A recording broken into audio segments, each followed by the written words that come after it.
Alrighty, I've been wanting to do this for a while. I think it's going to be loud upstairs. Tell them to be quiet, which doesn't always work. We're getting back into some story reading. I did chapters 1, 2, 3. This is going to be 4. So see how far we go. 4, 5, 6. Alright. I'd left at... I burned out on baseball and hockey and was getting ready to go to the mountains around 9th grade. Death March. It could be the English explorer in me, but I soon developed a wanderlust and love affair with the mountains. I would sit in math class and stare out the window at the front range of the western Chugach, as seen from Diamond High School. I had climbed Flat Top Mountain a few times and had ventured over to the lower flanks of O'Malley Peak once or twice. What I saw intrigued me. For every peak I went up, there would always be another row of mountains sticking up higher and even more alluring. From Flat Top, you can follow the ridge back to Peak 2 and Peak 3, Ptarmigan Peak, and then descend to Powerline Pass. Should I go up Avalanche Peak and back to the parking lot, or head south up and over North and South Suicide Peak and come out at Falls Creek? Maybe McHugh, maybe Indian. Or you could climb O'Malley and cross the ball field and descend to Willowa Lakes, or cross over to Wolverine and Noya beyond. With peaks named like that, who could resist the call of adventure? I could not do all of these trips by myself. I needed a partner who was tough but not stupid, timid where need be but aggressive otherwise. I met Abe my sophomore year at Diamond. I just joined the cross-country team and was looking to broaden my horizons. Abe had just moved to Anchorage from the small town of Girdwood, much to his dismay. The Girdwood kids all stuck together. Located 30 miles south of Anchorage, the tiny ski hamlet known as Girdwood was named after Captain James Girdwood back in the mining days. Geographically, it is worlds apart from Anchorage, with steeper, closer mountains and about 20 times more precipitation. Interestingly, though, the little valley is also the farthest northern reach of coastal rainforest, stretching from British Columbia and California beyond. All the Girdwood kids went to school in their own town up until 8th grade. In the 9th grade, they had to ride the early morning school bus all the way to Diamond High School in South Anchorage. To me, the Girdwood posse was clearly the coolest clique in school. Girdwood is cool to me because it was where Alyeska Resort is located. Alyeska's only 5-star ski resort. Maybe it's a 4-star. So logically, most of the Girdwood kids were raised on the ski hill by their ski bum hippie parents if they were not enrolled in the once prestigious but now defunct race academy. Lots of kids tried to infiltrate the posse to no avail. Abe and I were each other's saviors, however, and since he was in, I was in. He was my ticket to Girdwood and the mountains in general, and I was his ticket because I had a car and was willing to drive him wherever. We started by climbing every mountain that you could see from the highway between Anchorage and Girdwood. We would do a circuit from Alyeska over Max's Mountain one day. From that route, you can see Big League one range back, so we would do that the next day, and the next day we'd link off of Big League and go back one more ridge to Wolf Peak or 4710. Day after day for several years we would do battle with the mountains head on. We were never fond of overnight trips or doing anything that absolutely required using ropes. We didn't want to haul the gear, and it was more fun to be scared shitless on exposed terrain without the proper gear. We would push back the boundaries of the 24-hour day under the endless sunlight of the summer months, and in the winter we would push into the dark winter days regardless of weather and fatigue. We started calling a good trip a death march because you felt like death at the end of it. In the beginning, a death march was defined as 9 hours and or 20 miles and or 8,000 vertical feet climbed. For a couple of idyllic summers, we did back-to-back death marches for days on end. It was never enough. One of the first classic trips we did was on bikes. It was mid-February around 3 p.m. when I called Abe to see if he wanted to go bike around. So we were cruising along through the neighborhoods on the hard-packed snow with plans to loop to the junior high or something when I got the idea to bike all the way to Girdwood on the highway. Neither of us had biked the 35 miles before, but what the heck, it was a school night and snowing lightly and getting dark. It seemed like a good as time as any. We were 10 minutes from my house and we set off into the great unknown. We followed the freeway down to Huffman where we jumped on the notorious Seward Highway. We were doing all right. Even though Abe's tire went completely flat 5 minutes into our new adventure, he kept amazing time. We got to the Potter train station about 5 miles later and decided it would be best if he just took the tire off the rim completely and ride the rim the rest of the way. I clearly remember Abe standing and pedaling on his rear as his rear rim spun out on the snow as big rigs with blasting by, kicking up huge trails of snow in their wake. He was able to get going pretty fast though, despite the weird humming sound reverberating out of his wheel and into our deep ears. chugged south for 2 hours into a steady headwind until we got to Bird Creek. It was actually dark at this point, and I think some motorists might have been worried about these two lads obviously out on a limb. Another 2 hours of pedaling in the dark snowstorm, and we limped into Girdwood, triumphant. We stayed at a friend's house and rode the school bus to town early the next morning like true Girdwood kids. Side story on that, I actually got in a lot of trouble for that because my parents were out of town, and I was in 10th grade, I think I said, and my little brother was in 8th grade who was at home after school, so he came home after school thinking I was going to be there, and I wasn't. I never showed, so he was at home by himself, getting scared, didn't know where I was, if my parents were like in Seattle or something, and I got in trouble for that. Several months later, we would bike the same route in pleasant summer conditions in half the time. Since that was so easy, we then hiked Alyeska backwards, as in walking backwards. Now that was a real quad burner.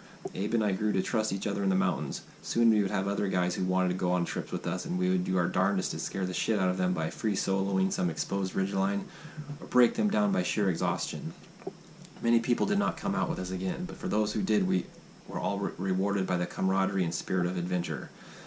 One of the few times we packed overnight gear, we were sorely beat down.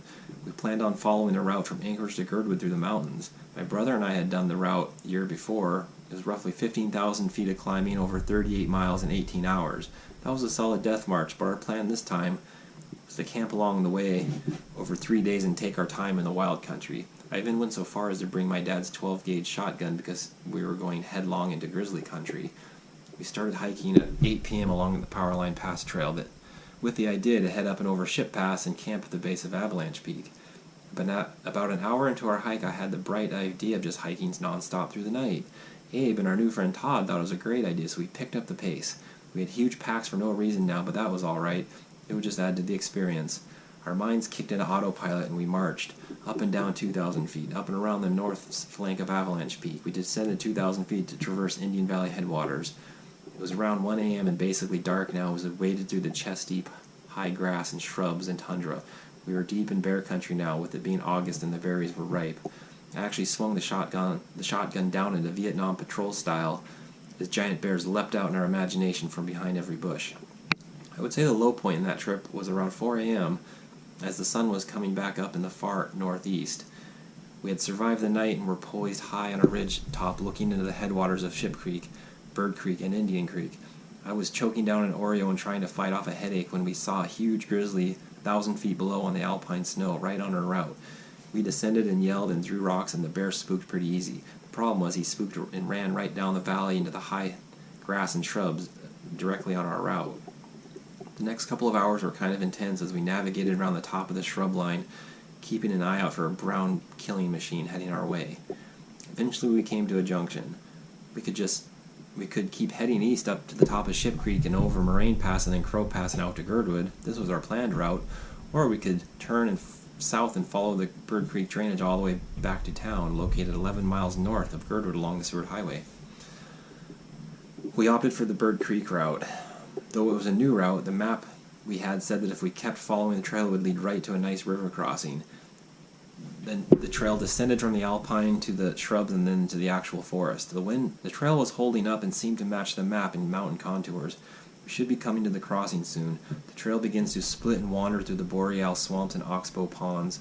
More bear country as evidenced by the remnants of a signpost. Apparently some aggravated large bear had taken his anger out on the unlucky post. It was shredded, leaving no indication as to which way we should travel. A nice little left arrow or right arrow would have been handy. We were exhausted and had to rely on dead reckoning. Going upstream meant heading in the opposite direction of our overall destination. Turning right would take us in the right direction of our goal, but with no guarantee of finding a safe crossing. We were tired, so we gambled and pushed right. 10 minutes later, the trail decomposed into a faint game trail. We were too tired to gamble again and turn around, so we pushed on, feeling the slight rise of panic in the gut. The problem is that Bird Creek is deep and cold and fast, and somewhere around here it all poured over a huge waterfall. Another problem was the shotgun I was hauling. We were glad to have it so many hours ago back in dark night, but now it was a nuisance, as it seemed to hang up in the thick alders along the creek. We could climb the flood bank and walk to the We could climb the flood bank and walk into the real forest with ease, or stay near the creek to assess for potential crossings. I remember that was horrible, because you're down in the creek bed, the creek's out here in a channel, there's all these alders that were super duper thick, and these boulders were like the size of, you know, pool tables or whatever, these nasty boulders. You couldn't really walk in them, and the gun was getting hung up, but up in the forest you couldn't see where the crossings were, and it was horrible. We were quite tired. It was 8 a.m. and we could see the real trail on the other side mocking us. The delirium had set in nicely. We fought to keep in the game and fantasized about what food we were going to eat when we reached civilization. Eat spaghetti and drink water. Finally, we found a spot that seemed reasonable to cross. I waded in battle to the other side as the water came to my ribs. Todd followed, and now it was up to Abe. The water came to his chest, and he was struggling, and only made it when I leaned from Todd's hand and with the stick reached to Abe barely. He was slipping away, and he so close, didn't almost make it. Literally, yeah, Todd had me, I had his hand, I had his stick all the way to Abe, and Abe was like neck deep. And the waterfall was like right around the corner, as it turned out. We were still 10 miles to town, but we were saved. 4 hours later, we staggered into the last 100-yard stretch. In this case, it was the driveway of a friend who was going to get a surprise visit from 3 very haggard dudes. And in good Death March fashion, we sprinted the last bit just to make sure we were really tired. Those are fun times. I was like 15, 16-ish. Didn't really have a real job, but kind of had a car. No responsibility. Pretty fun. That was a long chapter. Next chapter is called Flat Top Avalanches. A few months later, Todd and I were pretty excited about getting... Let me start that over. A few months later, Todd and I were getting pretty excited about the dawning ski and snowboard season. It was still early season, in late October as I recall, but the snow was already piling up on the slopes above Anchorage. After school one day, we drove up to the Flat Top parking lot and decided to go and snowboard on the lower flanks of Valley Peak. It was an easy walk across the flats as we made our way to the start of the pitch. Did I mention that it was blowing about 100 miles an hour? It was quite windy and the snow piled up quickly in the leeward slopes of any feature. It was blowing so hard, like your snowboard, you're getting blown over. Like, it was quite ridiculous to be out there. We hiked up the wind-scoured tundra immediately adjacent to the slope we wanted to ride. We had a random friend along for the hike, and it soon became clear that he was not cut out for the team as he lagged behind as we charged forward into the storm. Like, it was quite reckless. It's pretty funny. Like, we have a couple of these stories where we're out in just absolute worst conditions. But for the experience. At the top of the run, it was blowing so hard that it was difficult to put our boards on and prepare for the descent. We were ready soon enough, and all 3 dropped in at the same time, which is a no-no in terms of avalanche safety. You're supposed to go one at a time, but we were like, fuck it. We were cruising along, moving with wind and having a grand old time, when all of a sudden I saw the snow open up before my eyes as I plopped in behind the now sliding snow. I was skipping and sliding on my butt on the tundra as the 4-foot thick chunks of snow crumpled apart and flowed down the mountain, luckily in front of all of us. That was a close one, we all agreed as we made our way back onto the tundra and walked the rest of the way back to the car. The next day, Todd and I figured it would be fun to head back into the mountains, even though the wind had just only died down a couple hours earlier. So again, we trekked from the parking lot right after school. This time we wanted to go up towards the top of Flat Top Peak and build a jump on on top of this huge roll I knew of. So basically, up at Flat Top, there's a steep pitch, another steep pitch, and a cliff section in it. And I knew there'd be a roll there, but I didn't know anything about avalanches, and basically that's where avalanches like to go. It is pretty ridiculous that we were even out there and that our objective was to hang out on the most dangerous aspect of the entire slope. We hiked up the main trail for a bit until it wrapped around through a gully with our intended run looming just overhead, completely snow-loaded from the day before. The pitch was very steep, but relatively short, and it was very broad left to right, so it's like this long pit in a side of the mountain, and the cliff goes across the whole mountain. It's like right when you come around Blueberry Trail, and there's like a valley in there. So anyone who's been on Flat Top knows this exact spot. And the whole thing, and the cliff wasn't even there, it was filled with snow. I knew that under the steep roll was actually a cliff face that had been completely blown over by the wind-deposited snow. We boot-packed straight up the face, quite excited to build our jump. Right at the top of the apex of the roll, I had a funny feeling. I looked up and quickly realized that the entire slope, stretching for hundreds of yards to our left and right, was sliding down into the train trap gully. By the time I actually did look up, we had already slid some 200 feet. It was disorienting because the whole slope was sliding as one big chunk. In my perspective, I could not immediately tell. Kind of like knowing that the world is spinning, but you can't really feel it. Yeah, it was crazy. Anyway, I looked up and saw the entire buried cliff now become exposed and realized that the snow slab we were on was like 20 or 30 foot thick. So basically, there's this cliff shaped like this. The snow had filled in across this whole thing from 100-mile-an-hour winds the day before. And as we slid, the chunk I was on was the chunk that filled in this whole area, and it was like launching, and I looked back up. That's when I realized I was down here, then realized is I could see the other whole top of the slope coming over the now exposed cliffs. Like, I was like, oh my god. Lucky for us, the chunk we were on did not break up completely and was about the size of a motorhome by the time it slid to a stop. I was still in mid-stride and Todd was buried to his waist as we surveyed the carnage around. The snow had piled up some 30 foot deep across the whole gully. It was time to call it a day, I suppose, and we went home to think about what happened. Yeah, that one was ridiculous. Like, just such blind ignorance is bliss. Like, la la la, like, and then so lucky. Like, yeah, it was a bit much. I think we'll do one more here. Sunshine Ridge. I've been chopping firewood all morning. I'm driving 12 hours to Canmore, Alberta tomorrow, and I need to leave Vesna with enough firewood for the intended 6 weeks I will be away. I finally managed to get myself a job with one of these fall and burn crews. We ski-doo out to the sites where the pine trees have been infected by the mountain pine beetle. We cut the trees down and burn them to nothing in hopes of completely eradicating the pest beetle. I'm slightly nervous being new to the fall and burn game. I will also be getting on the job training to cut bigger and bigger trees and eventually get my faller's ticket. I figure it'll all work out. It is funny how you can talk and talk about doing something and eventually someone will hear you and help make it happen. I had driven the Seward Highway perhaps 1,000,000 times. Each and every time I would crane my head out the window and look at all the potential mountain adventures to be had around every bend in the road. One route I looked at many, many times was called Sunshine Ridge. I had actually climbed the route several times with the climbing rope, but I had always dreamed about doing it free solo with no rope. It is an easy 5'4" route that you can do in running shoes if you want, but rock shoes are preferable. It is real blocky and ladder-like, as the near vertical pitches are no more than 30 or 40 feet at a time. The overall exposure is sure death, though. It would be a slow death as you fell 50 feet at a time in the last 100 vertical feet to the highway below.